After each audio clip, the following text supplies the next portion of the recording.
Good morning बच्चों। Good morning good sir. Morning sir. Good good morning. Morning sir. Good morning. Good morning. Good morning sir. Morning sir. Good morning बच्चों। आवाज और video दोनों clear आ रहे हैं क्या?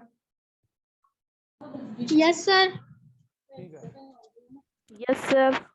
बच्चों, आपको जानकर ये मैं बार बार आपको मैसेज दे रहा हूँ कि 1 तारीख से आपके स्कूल की ओपनिंग का पूरा वो आ चुका है और 1-2 दिन में आपके पास फोन के द्वारा और व्हाट्सएप द्वारा और आपके जो आपका जो ऐप है ना उसके द्वारा नोटिफिकेशन आ जाएगा। लेकिन मैं आपको ओरल बता रहा हूँ कि आपके स्कूल की ओपनिंग का जो डेट है वो बिल्कुल फाइनल है 1 तारीख को।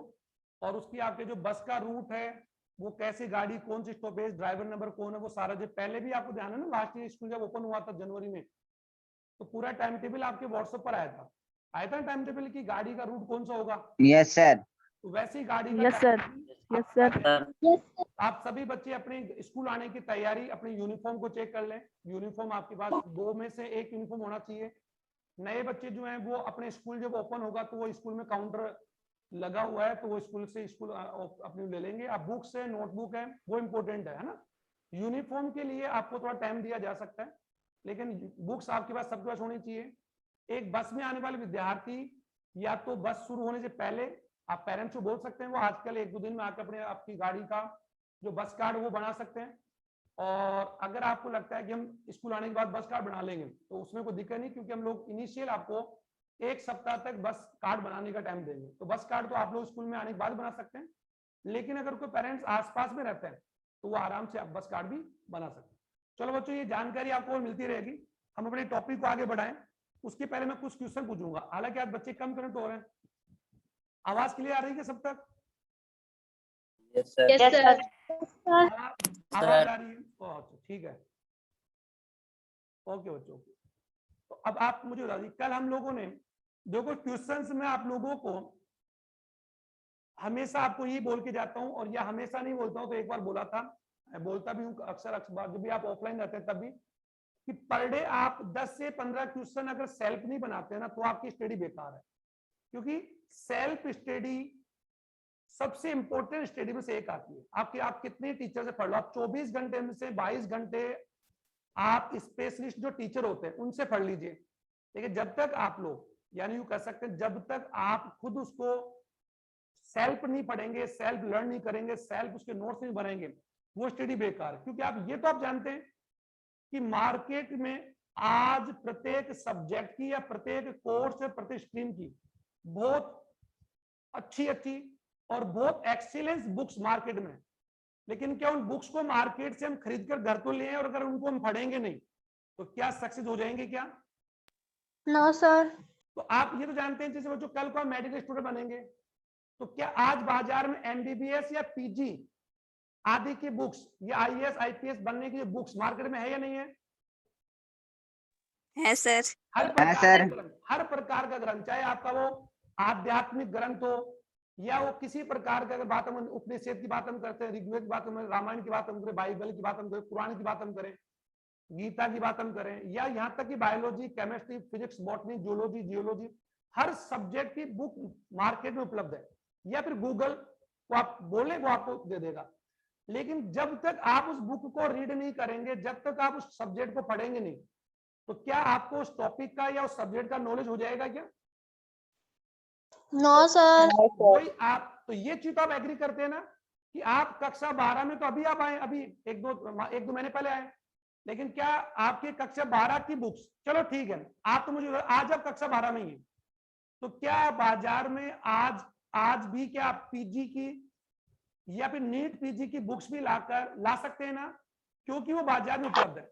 लेकिन वो तभी आपके काम आएगी बच्चों, क्योंकि कोई भी बुक या कोई भी रिसोर्स या कोई भी नॉलेज तब तक काम नहीं आता जब तक हम उस नॉलेज को खुद एक्सेप्ट नहीं करते या खुद स्वीकार नहीं करते, खुद उसको देख नहीं लेते। क्योंकि आपको अपने जन्म से लेकर आज तक बच्चों कुछ वही मेमोरी है जो आपके साथ घटित हुआ है। आपको अपने बचपन के 3 साल, 4 साल, 5 साल, 6 साल, 8 साल, 9 साल, 10 साल की बातें आपको थोड़ी थोड़ी याद है। चलो आप मुझे बता दें, एग्जैक्ट को बता सकता है कि कक्षा 1 में आपके साथ क्या हुआ था? पूरा बता सकते हैं क्या? No sir. लेकिन नो सर। कुछ ऐसी मेमोरी है, कुछ ऐसी याददाश्त है जो आपको आज भी याद है कि हाँ, मेरे को 6ठी क्लास के अंदर ऐसे मुझे डांटा गया था, या उस दिन मैंने ये किया था, या उस दिन मुझे हमने ये, तो कुछ बातें हमें याद है बचपन की। Yes, okay sir. सर तो Yes, वो क्यों sir. याद है? क्योंकि वो सारी बातें या वो सारी घटनाएं आपके साथ हुई है बच्चों, तो आपको याद है। अच्छा ठीक है, आप मुझे बता दो, कल गुरुवार की कोई एक बात मुझे बताओ। देखें, गुरुवार यानी जो आने वाला जो थर्सडे है, कल आ रहा, आज तो वेडनेसडे ना, तो हाँ गुरुवार, सर। तो नहीं आप बता। मुझे बता दो, गुरुवार की कोई एक मेमोरी बताओ। देखें, कोई ऐसी घटना या कोई याददाश्त बताओ जो आप मुझे बता सकते हैं। कल आने वाला नहीं कल बता No, सकते सर। no, sir. नो सर, क्यों नहीं? No, sir. Why not? Possible ही नहीं है सर। क्यों नहीं? तो भाई बताओ क्यों नहीं है, बताओ। क्योंकि हमने देखा ही नहीं वो अभी अब तक। तो वो चीज हमारे साथ हुई नहीं है, उस चीज को हमने देखा ही नहीं, ही उस समय नहीं। गए नहीं है। तो वही मैं आपको समझा रहा हूँ कि आप किसी चैप्टर को, किसी टॉपिक को, किसी क्वेश्चन को जब आप देखोगे नहीं सर, तो बिना देखे क्या वो क्वेश्चन तुम्हें अपने आप बोलेगा कि अरे सर मैं ये रहा? क्या बुरन कोर्स का क्वेश्चन आपको आवाज लगाएगा कि नो अरे सर सर। आपने मुझे छोड़ दिया? तो कोई भी बुक या कोई भी टॉपिक नो आपको सर। लर्न करने के लिए याद नहीं, आपको आवाज नहीं देगा। आपको, आप जब पढ़ने बैठते हैं तो आपको खुद को तय करना पड़ता है कि मुझे क्या पढ़ना है, और कितना पढ़ना है, और कैसे पढ़ना है, और आपने जो पढ़ा वो आपको कितना याद हुआ। ये जब तक आप अपना खुद का इवोल्यूशन या डिटरमिनेशन यानी मूल्यांकन नहीं करेंगे या निर्धारण नहीं करेंगे बच्चों, तब तक आप लोग एक ऑर्डिनरी जो स्टूडेंट होते हैं, एक जनरल स्टूडेंट्स हैं, वो बन के रह जाएंगे। और आप ये भी जानते हैं कि आज लाखों की भीड़ में ऑर्डिनरी स्टूडेंट की क्या वैल्यू है। मैंने कभी भी आपको ऑफलाइन या ऑनलाइन कभी भी नहीं कहा कि आप नंबर्स के पीछे भागे, या आप किसी भी यूं कह सकते लक्ष्य के पीछे आप लोग पागल होके भी नहीं दौड़े, क्योंकि पागलपन भी ठीक नहीं है। लेकिन आप लक्ष्य ही नहीं बनाएंगे, उसके लिए कोई गोल नहीं बनाएंगे, ऑब्जेक्ट नहीं बनाएंगे, और उसको मूल्यांकन नहीं करेंगे, तो आप एक साधारण स्टूडेंट से ज्यादा कुछ नहीं है, भले ही आपकी परसेंटेज 95 अबव बन जाए, क्योंकि वो परसेंटेज आपकी बनी है केवल एक निश्चित वर्ष के सिलेबस में, ना कि होल लाइफ के लिए। तो कभी भी अपने दिमाग में नहीं रख ले कि मैं 95 आ गया, मेरा 100% आ गया, तो मैं पूरा का पूरा यूं कर सकते हैं आगे के पूरे गोल मैंने अचीव कर लिए। नहीं सर, हर गोल, हर टारगेट के लिए आपको अपना लक्ष्य, अपनी मेहनत करनी पड़ेगी। तो जो आप परसेंटेज बना के बैठे हैं 10th में या बनाने वाले हैं, वो केवल आपके एक साल को ही आपको यूं कैसे एक साल के लिए आप लोगों के लिए वो काम आएगी। हाँ, ये अलग बात है कि वो परसेंटेज आप लोगों के अंदर एक बर्निंग ऑफ क्या बोलते हैं, बर्निंग ऑफ गोल, यानी किसी लक्ष्य के लिए आपके अंदर आग जलनी चाहिए। ठीक है, जब तक आपके अंदर यूं कर सकते हैं कि आप लोग अपने लक्ष्य के लिए जुनून भी होना चाहिए, लेकिन जुनून में पागलपन को शामिल नहीं करें। उसके लिए आप अपने माता पिता, पेरेंट्स सबको भूल जाएं, ऐसा नहीं करें। सर ना जीत में ना हार में मैं फरार हूं। वेरी गुड अनुष्का शर्मा, क्या बात, ठीक है, अच्छी बात है। लेकिन हम मानते हैं कि जुनून और एक पागलपन में रात और दिन का फर्क है। पागलपन का अर्थ ये होता है कि अपने परिवार, माता पिता, भाई बहन, अपने शरीर को ही त्याग देना, वो पागलपन है। स्टडी करें, लक्ष्य बनाएं। हम लोग भी बच्चों, आप लोग पढ़ाने के लिए, अपने जॉब को आगे करने के लिए और अपने संस्थान को आगे बढ़ाने के लिए हम लोग सतत प्रयास करते रहते हैं। और आपको जानकर खुशखबरी मिल जाएगी, जो आप आएंगे तो स्कूल में आपको पता लगेगा कि मेहता ग्रुप के अंदर एक नया इंस्टीट्यूट खुलने जा रहा है, जिसका बिल्डिंग काम चल रहा है। शायद आपने सुना हो, तो फाउंडेशन की बिल्डिंग बन रही है, सुना आप लोगों ने? Yes, sir. तो Yes, sir. Yes, sir. Yes, sir. धार्मिक को तो मालूम है कि धार्मिक तो पड़ों से बन रही है, धार्मिक बोल रही है, ध्यान है। लेकिन बाकी बच्चों को पता है क्या? Yes, sir. No Yes, sir. sir. Deepa बोल। No, sir. नो सर, वो आप लोगों No, sir. के लिए, हमारे लिए भी है। तो आप भी अपने लक्ष्य के लिए इसी प्रकार मेहनत करें, लेकिन नंबर्स के पीछे मत भागें, और किसी भी अपने कॉम्पिटिटर के साथ कभी भी किसी प्रकार से ईर्ष्या और जेलिस की भावना नहीं रखें। फिर आप 100% अपने मुकाम को हासिल करेंगे। और एक ही नहीं सर, आप लोगों को अपने जीवन के अंदर, यानी यूं कह सकते उत्तरोत्तर, यानी आगे से आगे आप अपने लक्ष्य तक पहुंचे, यही हमारी शुभकामनाएं। चलो हम लोग स्टार्ट करते हैं अपने टॉपिक को, ठीक है? क्योंकि आप लोगों में फिर कई बच्चे बोले सर आप हमेशा भाषण चालू कर देते हैं। तो बच्चे भाषण तो नहीं कह सकता मैं इसको, लेकिन ये मोटिवेशन है। जो हो सकता है कि इतने बच्चे जो मुझे सुन रहे हैं, उनमें से अगर एक बच्चे के भी ये चीज अगर समझ बैठती है और वो अगर सक्सेस हो जाता है, तो कहीं ना कहीं हमारे द्वारा बताई गई बात पूरी तरह से फैल नहीं हुई। एक भी अगर कारगर हो जाता, एक बच्चा भी अगर उस बात को अमल कर लेता है, तो मैं मानता हूं कि मेरे द्वारा कई बात सार्थक हो गई। देखो अभी हम लोग कल पढ़ रहे थे उसमें कुछ क्वेश्चंस आप लोग मुझे बताएं, देखें आप ही बता सकते हो। जो ये बता दिए, अंड समुच्चय में पाए जाने वाली वह कोशिका जो प्राग नलिका के प्रवेश या प्राग नलिका को आकर्षित करती है। सहायक कोशिकाएं। अच्छा, सहायक कोशिकाओं की किस तरफ की भित्ति, सहायक कोशिकाओं की किस तरफ की भित्ति की मोटाई ठीक होती है या मोटी होती है? निभाग की निभाग तरफ। की तरफ। आवाज वेरी गुड। अच्छा, बुरण कोश की वो कौन सी कोशिका जो डिप्लोड होती है? ध्रुवीय कोशिका। ठीक है, ध्रुवीय सेल। और ध्रुवीय कोशिका का कल नाम पता लग गया ना, अब तो आप बोल सकते थे ध्रुवीय कोशिका क्यों, क्यों वो ध्रुवों से आई है। वो दो कोशिकाएं वो ध्रुवों से, क्योंकि बीजांड के दोनों ध्रुवों की ओर कितनी कोशिका बनी थी? कुल 4, याद है? 4 याद करो। Yes sir. कुल Yes, 4 sir. में से एक एक कोशिका केंद्र में आ जाएगी, इसीलिए उनका नाम है ध्रुवीय को। और दोनों अगर जुड़ जाएगी, और जुड़ जाने के बाद में कोशिका तो हो गई एक, केंद्र को हो गए 2, लेकिन वो केंद्र भी बाद में संलग्न हो जाएंगे। ठीक है, तो वो केंद्र संलग्न जब हो जाएंगे तब हम उसको बोलेंगे 2n कोशिका, लेकिन जब तक संलग्न नहीं होंगे तब तक हम उनको बोलेंगे n+n कोशिका, n+n कोशिका। ठीक है बच्चों, और आपको ध्यान है कि ध्रुवीय कोशिका भविष्य में क्या बनाने जा रही है? आपको ध्यान है त्रिगुणित बुरण कोश, याद है ना? आपको बताया था।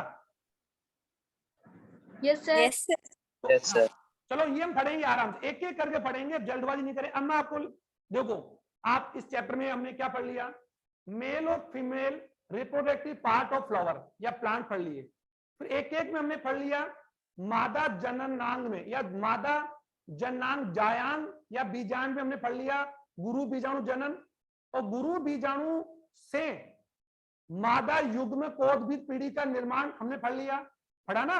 और प्राग कोश में हमने पढ़ा लघु बीजाणु जनन, फिर लघु बीजाणु जनन से लघु बीजाणु का निर्माण, और लघु बीजाणु से फिर प्रागकण, फिर प्रागकण से नर युग्म कोशभीत पीढ़ी पढ़ ली।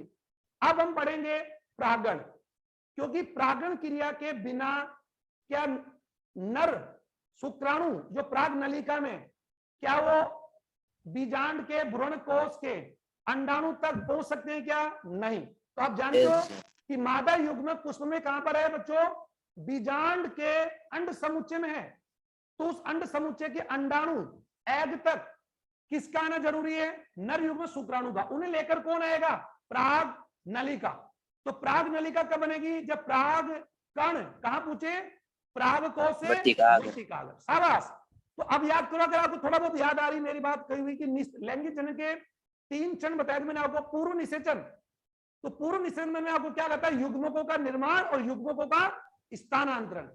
तो पादपों में युग्मकों का स्थानांतरण आवर्त विधि में कौन सी विधि से होता है? प्रागण क्रिया द्वारा, जबकि जलीय पादपों जल द्वारा होता है, बताया मैंने आपको, याद आ रहा है ना। और मानव की या गाय भेड़ बकरी इनकी बात हम करें तो इनमें युग्मकों का स्थानांतरण होता है बच्चों लैंगिक या कोइटस या सेक्सुअल प्रोसेस से, जो हम लोग आगे पढ़ेंगे। तो अभी आप पादपों समझें, तो जिस प्रकार पादपों के अंदर प्रागण क्रिया होती है, उसी प्रकार जंतुओं में मैथुन या कोइटस या इंसेमिनेशन क्रिया या एजाकुलेशन प्रोसेस होता है, जो हम लोग पढ़ेंगे अगले चैप्टर में। लेकिन उसको लेकर हमने वीडियो डाल रखा है, उसको लेकर आपके ऐप पर वीडियो है, लेकिन आप लोग वहां तक कुछ जाता ही नहीं है, कोई देखता ही नहीं है।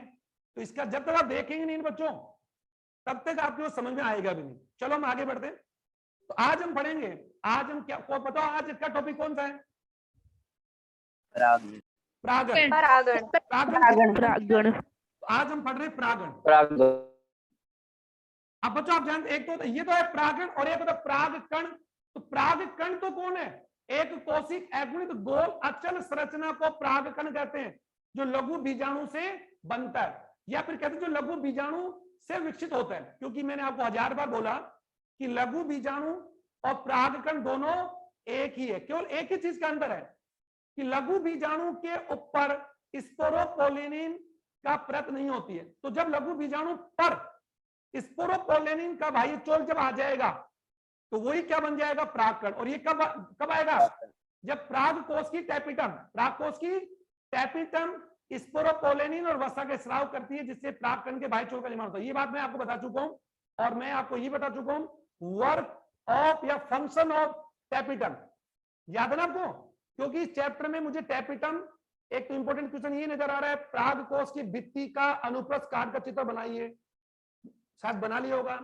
उसकी भित्ति में स्तर कितने होते हैं उनका वर्णन करो। टैपिटम क्या है, टैपिटम के वर्ग क्या है। अगर किसी प्राग कोश की, चलो प्राग कोश की भित्ति के टैपिटम को हटा दे तो क्या उस पुष्प में प्राग कणों का, लघु बीजाणु का निर्माण होगा क्या? बच्चों आवाज आ रही है क्या? Yes sir. तो बताओ दे, टैपिटम को अगर किसी प्राग कोश के या पुंकेसर के, एक ही बात है, पुंकेसर बोले, पुमंग बोले, प्राग कोश बोले, टैपिटम लेयर को अगर हम हटा दें या टैपिटम कोशिकाओं को हटा दें तो क्या होगा? पुष्प बंदे हो जाएगा। नहीं नहीं, पूरा पुष्पबंदी नहीं होगा, केवल नर नर नर पुष्प है। क्या बोलते उसका? नर जन्ना। क्योंकि पुष्प अगर द्विलिंगी हुआ तो उसमें जायंत तो है भाई, पुष्प में जायंत तो है, यानी मादा जन्नांग तो है ना। केवल नर जन्नांग, नर जो है वो बंद हो जाएगा, नर मतलब वो स्टेरल हो जाएगा। ओके बच्चों? Yes sir. और ओके इसकी तुलना सर। हम कर सकते ओके हैं सर। मानव की सर्टोली कोशिकाओं से। ये ध्यान देना, सर्टोली कोशिकाएं and tapetum cells are equal. समझ आ रहा था? बेसिस देयर फंक्शंस, उनके फंक्शन के आधार पर वो क्या होती है?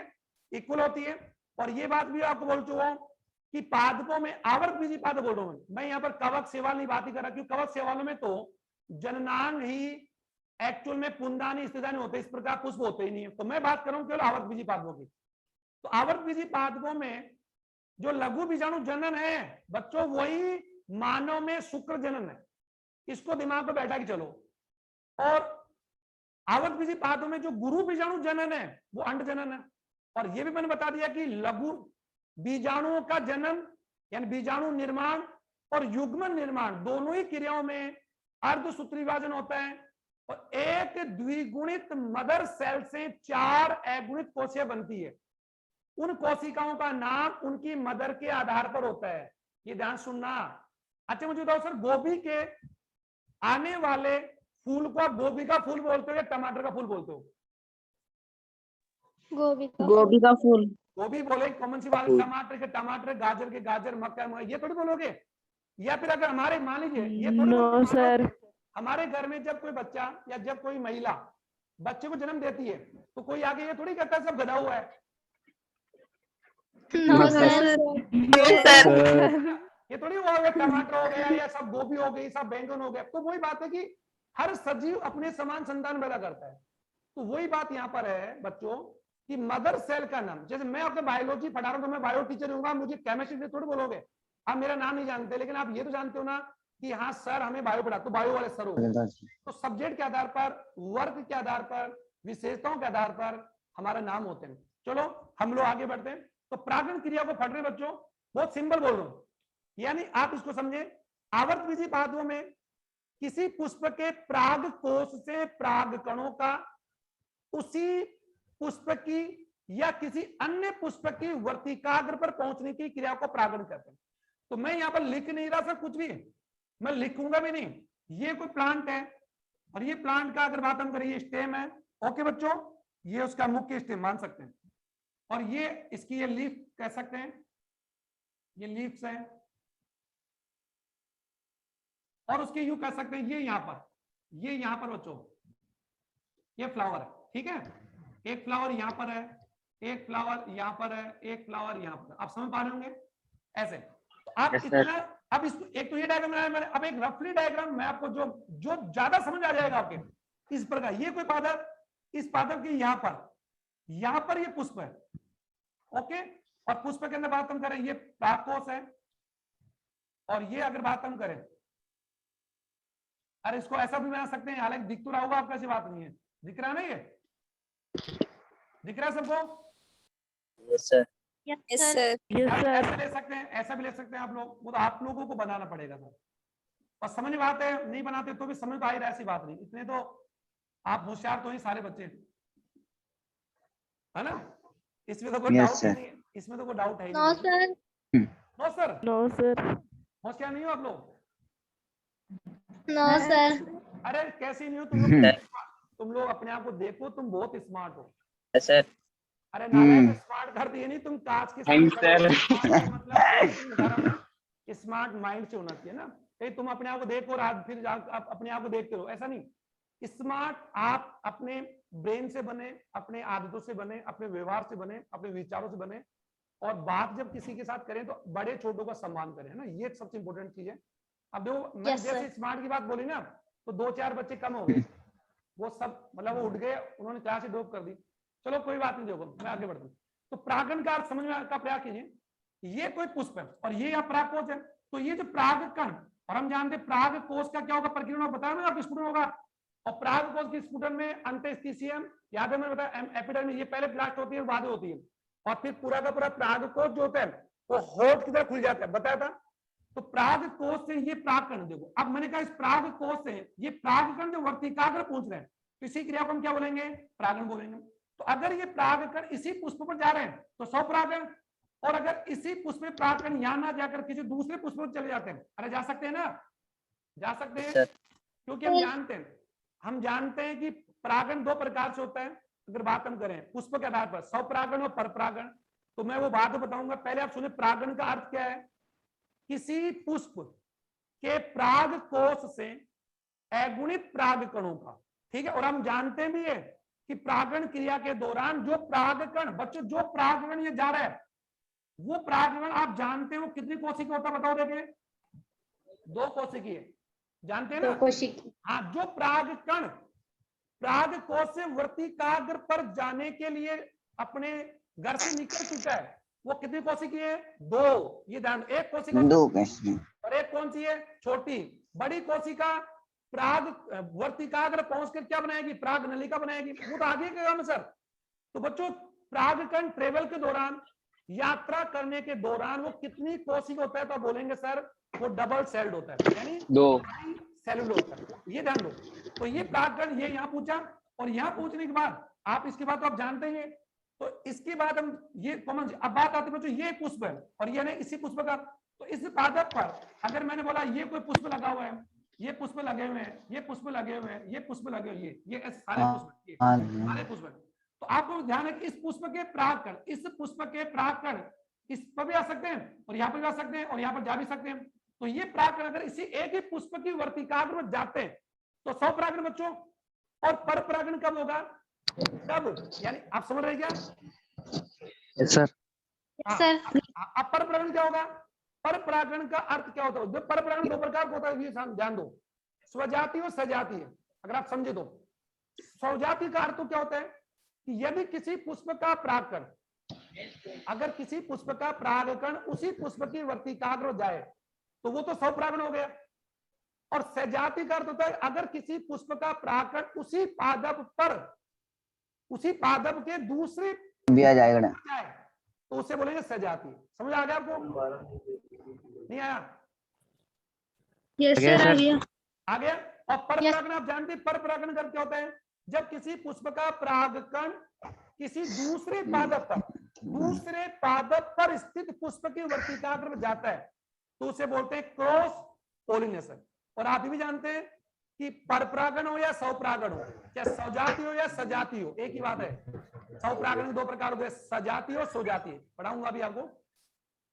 हमेशा परागकण एक ही जाति के पुष्प में होगा, लेकिन यह अलग बात है कि क्या किसी अन्य पुष्प की वर्तिकाग्र पर क्या अन्य जाति के परागण आ सकते हैं क्या, ये हाँ सर आ सकते हैं, क्योंकि ज्यादातर पुष्प खुले होते हैं। तो मैंने अभी बता दिया कि एक ही सीजन या एक ही ऋतु में उगने वाली फसलों के पुष्पों में परागकण एक दूसरे में जा सकते, जैसे हमारे खेत के अंदर हमने देखा कि एक ही प्रकार, यानी कैसे कई प्रकार की फसलें लगी हुई साहब, अगर बात हम करें खीरा, ककड़ी, बैंगन, तोरई लगी, तो क्या परागकण एक पादप से दूसरे में जा सकते हैं, हाँ जा तो सकते हैं, लेकिन परागकणों का अंकुरण जो होगा वो एक ही जाति के वर्तिकाग्र पर होगा। जैसे बैंगन की वर्तिकाग्र पर बैंगन के परागकणों का होगा, टमाटर आदि का नहीं होगा। ऐसा क्यों, क्योंकि एक निश्चित पुष्प की वर्तिकाग्र अपनी ही जाति के परागकण को एक्सेप्ट करती है। क्या करती है बच्चों, एक्सेप्ट यानी स्वीकार करती है और उसे अंकुरण के लिए पोषण प्रदान देती है। किसी दूसरी जाति के परागकण, मैंने बोला अभी आप समझिए इसको, अगर इस समय की बात करें, जैसे हमारे खेतों में इसमें जनरली बाजरा है, ओके, बाजरा है, जवार है, सब्जियां भी लगी, तो यहाँ पर कॉमन सी बात है कि अगर बाजे के पुष्प पर किसी अन्य पादप की परागकण अगर चला गया तो उसका वहां पर अंकुरण नहीं होगा। ये तो क्लियर हो गया। तो परागण दो प्रकार से होता है, इसमें ज्यादा गहराई या ज्यादा लंबा ना जाते हुए मैं इसको खत्म कर रहा हूं और आप डायग्राम से समझ चुके होंगे। पहला प्रकार कौन सा है? स्वपरागण, सेल्फ पॉलिनेशन, एक ही पढ़ेंगे और दूसरा पढ़ेंगे जो क्रॉस या फिर बोलेंगे पर परागण। ठीक है, क्रॉस पॉलिनेशन। अब बच्चों एक बात समझो, जो स्वपरागण फिर दो प्रकार हो सकता है, स्वजाति सजाति, छोड़ो इसको, आपको आ ही गया ना। स्वजाति और सहजाति। स्वजाति का अर्थ होता है उसी पुष्प पर जाए और सहजाति का अर्थ होता है उसी पादप पर लगे हुए दूसरे पर जाए, लेकिन वो दोनों पुष्प एक ही पादप पर लगे होने चाहिए। अच्छा मुझे बताओ बच्चों, सरसों पर बैंगन, टमाटर, खीरा, क्या इनके एक पादप पर एक ही पुष्प आता है? No sir. अनेक आते हैं। तो वहां पर परागकण, नो सर। तो वहां पर आप जब परागकण कौन से पुष्प जा सकते हैं? अपने खुद के पुष्प पर भी जा सकते हैं, अपने पास खुद की पुष्प पर भी जा सकते हैं। अरे समझ आ रहा है नहीं आ रहा है, या मैं बोले जा रहा हूँ? आ रहा है सर। आ रहा है ना? सर। आ रहा है सर। तो स्वपरागण दो प्रकार के हो गए, एक ही पुष्प पर या उसी पादप पर लगे हुए दूसरे पुष्प के वर्तिकाग्र, एक ही बात है, राइट। अब और एक बात अब आता है परपरागण। क्या होता है? परपरागण क्या होता है? जब दोनों पुष्प यानी परागकण वाला पुष्प और जायांग वाला पुष्प अलग अलग पादप पर हो। अब तो समझ आ रहा होगा, आपको समझ आ रहा है, राइट। जैसे आपके माना जा रहा है आपके घर के आसपास में 2 बीघा 10 बीघा 50 बीघा खेत में सरसों ने बो रखी है। तो पहली बात तो सरसों के एक पादप पर बच्चों सैकड़ों पुष्प आते हैं और आते ही रहते हैं, आते हैं गिरते हैं, देखा होगा आप लोगों ने। तो सरसों के पूरे खेत में कितने पुष्प होंगे? तो बताओ, सरसों के पादप या सरसों के पुष्प द्विलिंगी भी है, तो उनमें कौन सा परागण प्रमुख होगा? सौ होगा, पर होगा, दोनों होगा? दोनों। Very good. दोनों। अब तुम समझ आ गए। और आप जानते हैं कि पर परागण के लिए किसी विशेष साधन कार्य की जरूरत पड़ती है, जो मैं बताऊंगा आपको। और वो कौन हो सकता है? वायु द्वारा हो सकता है, वायु परागण, कीट परागण, जंतु परागण, ये तो जल परागण सब जानते हैं, जो हम पढ़ेंगे एक एक करके। तो पहले आपको मैं स्वपरागण की परिभाषा लिखवा के आगे बढ़ता हूं और प्रश्न यहाँ पर आएगा, sir what is the most characteristics या characters are present in angiosperm plant for self pollination. यानी स्वपरागण के लिए आवर्त बीजी पादपों के पुष्प में पाए जाने वाली कोई 5 या 4 प्रमुख कैरेक्टरिस्टिक्स यानी विशेषता लिखो। तो वो मैं आपको बताना चाह रहा हूं और आप समझ जाएंगे जल्दी जल्दी। तो पहले स्वपरागण की परिभाषा लिख लें। जब किसी पुष्प का परागकण उसी पुष्प की वर्तिकाग्र या उसी पादप पर लगे दूसरे पुष्प की वर्तिका जाता है तो उसे स्वपरागण कहते हैं। दिमाग से काम लो, जब पादप एक ही है तो उसे हम स्वपरागण ही बोलेंगे, चाहे उसी पुष्प पर जाए या दूसरे पर जाए। ओके, ये दो प्रकार के होते हैं। अब बात आती है जो स्वपरागण के लिए पुष्प में पाए जाने वाली या पादप में पाए जाने वाली प्रमुख विशेषताएं। तो नंबर 1 स्वपरागण के लिए, जो स्वपरागण होने के लिए स्वपरागण के लिए पाए, ये मैं आपको सर इंपॉर्टेंट क्वेश्चन बता रहा हूं, पाई जाने वाली विशेषता या स्वपरागण के लिए पाई जाने वाली अनुकूलताएं। समझ आ रहा है बच्चों? Adaptation for self pollination in angiosperm. तो सबसे पहला क्या होगा? स्वपरागण के लिए पुष्प का क्या होना जरूरी है? द्विलिंगी। नहीं समझ आ रहा आपके बच्चों? समझ आ रहा है क्या? आ रहा है सर। Yes sir. और द्विलिंगी सब तुम्हारे समझ में नहीं आ रहा? ये लो सर, उभयलिंगी। वेरी गुड, उभय लिंगी सही। तो आप जानते हो स्वपरागण हमेशा द्विलिंगी या उभयलिंगी पुष्प में ही पाया जाता है। तो स्वपरागण के लिए पादप के पुष्प का द्विलिंगी होना जरूरी। यहां तक क्लियर है? Yes sir. ठीक है, यस सर। Yes, sir. उभयलिंगी या बाइसेक्सुअल। दूसरा, अगर दूसरा आता है जो समकाल परिपक्वता। समकाल पक्वता। बच्चों इनको एक एक चीज को समझेंगे। समकाल परिपक्वता,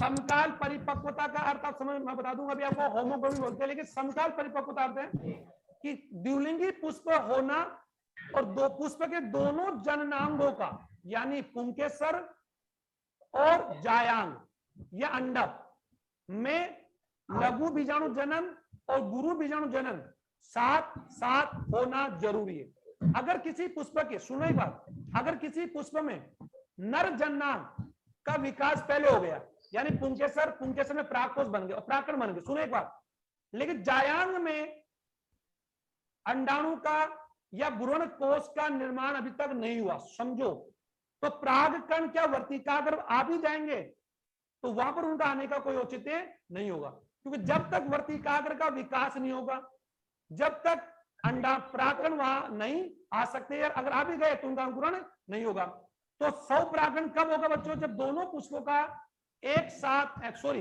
दोनों जननांगों का एक साथ परिपक्व होना जरूरी है। मुझे नहीं लगता मैं समझ आ रहा है। आ रहे सर। आ गया ना? आ रहा सर। दोनों जननांग, जो दोनों, वैसे अगर बात बच्चों अगर देखो, आप थोड़ा सा इसको बोल्ड तरीके चले और मेरी बात को आप अदर वे नहीं लेके जाए, क्योंकि मैं आपको हमेशा यूं कह सकता हूं, कोई बात अगर बताता हूं तो उसमें हम लोग किसी प्रकार का कंफ्यूजन नहीं रखते। एक सिंपल सी बात है, देखो, परागकण वर्तिकाग्र पर जाएगा तो उसके लिए परागकण का निर्माण और वर्तिकाग्र का निर्माण, दोनों का निर्माण और परिपक्व होना जरूरी है क्या? Yes sir. आवाज यस अगर सर। किसी एक का हो गया और एक का नहीं हुआ तो फिर वहां पर परागकण नहीं पूछेगा, और पूछ गया तो फिर अंकुरण नहीं होगा, और अंकुरण नहीं होगा तो आप जानते हैं पराग नलिका नहीं बनेगी, फिर वो नहीं बनेगी तो निषेचन क्रिया कहां से होगी, और निषेचन क्रिया नहीं होगी तो फिर पुष्प के अंडाशय से फल कहां बनेगा? तो देखा होगा कि कई पादपों में पुष्प गिर जाते हैं, देखा ना? अच्छा मुझे बताओ, पुष्प के गिरने के बाद क्या पुष्प से फल बन सकता है क्या? नहीं नहीं सर। हाँ, और आप जानते हैं कि पुष्प से फल कब बनेगा? निषेचन क्रिया के बाद। लेकिन जब तक पुष्प का फल से जुड़ा होना आवश्यक है, मैं फिर कह रहा हूं, किसी पुष्प में निषेचन क्रिया हो गई, सुना, और निषेचन क्रिया के बाद में पुष्प का पुष्प व्रंट टूट गया, विलगन हो गया किसी वजह से, और पुष्प टूटकर नीचे गिर गया। अब बताओ क्या उस पुष्प से 2-3 दिन बाद में क्या फल बन जाएगा क्या? No sir. Very good, sir है ना? अच्छा, कौन सा पुष्प से फल बनता है? कौन से पुष्प से फल बनता है? निषेचित। और पुष्प का कौन सा भाग मादा जननांग या नर जननांग फल बनाएगा? मादा। और मादा का कौन सा? तो आप जानते हैं फल का निर्माण या तो होगा बच्चों द्विलिंगी पुष्प से, दिमाग बैठा लो, या फिर होगा एक लिंगी मादा पुष्प। नर एक लिंगी पुष्प से कभी फल का निर्माण नहीं होता, ठीक है? नहीं होता। चलो, यस सर। सम यानी ये समझ आ गया कि समकाल परिपक्व समझ आ गया बच्चों आपके? Yes sir. अच्छा, यस सर। अब तीसरा इसके लिए जरूरी क्या है? अगर बात हम करते हैं जो स्वपरागण के लिए जरूरी क्या है कि पुंकेसर की लंबाई, पुंकेसर की कुतंतु की लंबाई वर्तिकाग्र से लंबी होनी चाहिए। अरे लंबी होगी तभी तो पराग कोश के स्फुटन से परागकण कहाँ आएंगे? नीचे आएंगे ना, ऐसे ऐसे आप समझ सकते हैं। देखो, यस सर। पुष्प का मादा जननांग, और मादा जननांग हम जानते हैं किसकी तरह होता है बच्चों? प्लास की तरह होता है, और ये है सर बच्चों पुंकेसर। अब मुझे बताओ, ये पुंकेसर, इसका तो तीसरा क्या हो गया बच्चों? पुंकेसर की लंबाई अधिक होनी चाहिए, और चौथा क्या होना चाहिए बताओ, देख अपने दिमाग से, पुंकेसर के पराग कोश या पुंकेसर कैसे होने चाहिए? अंतर्मुखी, अंतर्मुखी होने चाहिए या बहिर्मुखी? अंतर्मुखी अंदर की तरफ होनी चाहिए, बाहर की होनी चाहिए? अब तो इस स्थिति, यानी इस स्थिति में हमें क्या देखा कि पुंकेसर की लंबाई पराग इससे ज्यादा है, तो जब पराग कोश का स्फुटन होगा तो परागकण डेफिनेटली यहाँ पर आएंगे कि नहीं आएंगे? और ये यानी ये विशेषता, पुष्प की ये विशेषता, इनका लंबा होना किसके लिए आवश्यक है? स्वपरागण। दूसरा बच्चों देखो, अगर ये पुंकेसर, अरे नालायक को सुनो, ये पुंकेसर अगर यहाँ होते हैं, ऐसे छोटे होते हैं ऐसे, तो क्या स्वपरागण हो सकता था? No sir. अच्छा सर, एक क्या होता है बच्चों, ये पुंकेसर ऐसे, अभी देखो ये अंतर्मुखी है, अगर ये पुंकेसर इस प्रकार के होते हैं, ऐसे होते हैं, ऐसे ऐसे होते हैं, बहिर्मुखी होते तो भी नहीं होता। अब सबसे इंपॉर्टेंट बता रहा हूं, चाह रहा हूं बच्चों, पुष्प का अनुन्मिल होना, यानी अगर बात हम उन्मिल, सॉरी अनुन्मिल, सुना है आप लोगों ने? अनुन्मिलता का मतलब क्लिस्टोगेमी, यानी अपरागण के लिए पाया जाने वाली सबसे प्रमुख अनुकूलनता पुष्प के अंदर होती है बच्चों क्लिस्टोगैमी। अभी मैं लिख रहा हूं आपके सामने, फिर आप समझेंगे। ये तो मैंने अपने मन से, अब देखो सबसे इंपॉर्टेंट तीसरा चौथा जो भी है वो है पुष्प का अनुन्मिलता क्लिस्टोगैमी।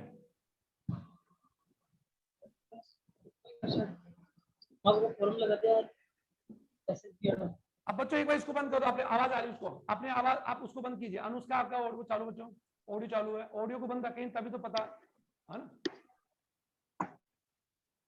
और आप चैट के द्वारा मुझे बताएं। अब देखो जल्दी, टाइम अब होने वाला है, 5 मिनट और हमारे पास।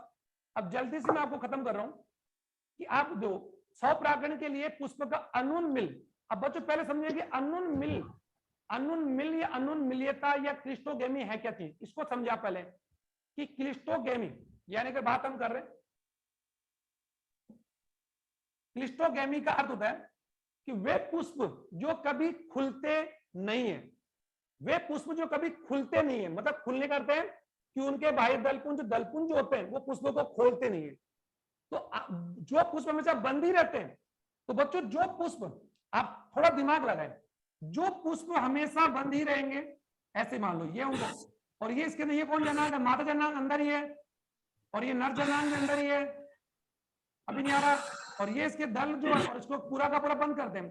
तो क्या इस पुष्प के ऊपर अन्य परागकण आने का संभव ही नहीं है? तो इसमें क्या होगा, इसी पुष्प के परागकण परिपक्व होकर यहाँ पे पूछ जाएंगे। तो कौन सा परागकण होगा, स्वपरागण। सुन रहे हैं क्या?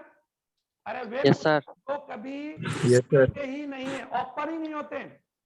Plant which are not open any time, कभी ओपन नहीं होते हैं।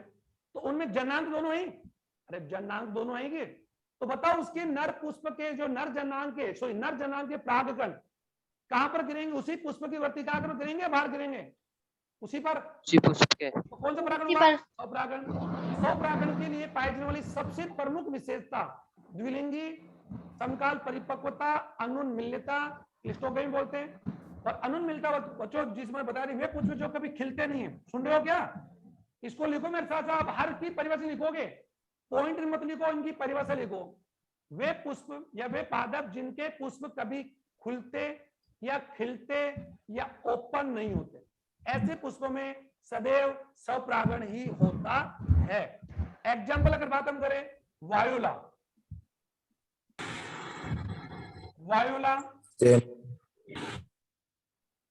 कनकोवा, ऑक्जेलिस,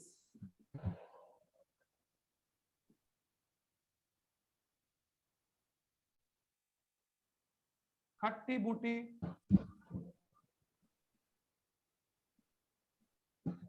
ड्रोसेरा। मुझे लगता है तुम्हारा तुम लिख रहे हो गया, आप इसको लिख रहे हो गया? Yes sir, yes sir. ये कौन से पादप है, ये कौन से पादप या कौन से पुष्प हैं जिनके पुष्प कभी खिलते ही नहीं है, ओपन नहीं होते हैं। अब दूसरे प्रकार के पुष्प क्या होंगे बच्चों, दूसरे प्रकार पुष्प कौन से होंगे, उन्मिल, चेसोगैमस, ये क्लिस्टोगैमस, वो चेसोगैमस। तो उन्मिल तो जानते हैं ना, गुलाब, मक्का, बाजरा, सरसों, अरे इनके पुष्प खुलते हैं ना, नहीं आ रहा? अरे सर, बैंगन, अरे आपके नालायक को, इनमें से हम किसी पुष्प को, आपने, मुझे नहीं लगता तुमने देखा होगा। देखा क्या वायोला, जानते हो कौन सा पादप, सबसे बात हम करें खरपतवार उसमें आते हैं, हालांकि पुष्पी पादप भी हैं, लेकिन इनका यूज, इनके पुष्पों का यूज कभी सजावट के लिए नहीं करते, क्योंकि खुलते नहीं है। तो क्या करे, सजावट क्या करेगी इनका? तो ये कनकोवा, ऑक्जेलिस, खट्टी बूटी, ड्रोसेरा, वायोला, लिख लिया आप लोगों ने? Yes sir. ठीक है, ये सारे के सारे पुष्प हैं, अनमूल है। और दूसरे कौन से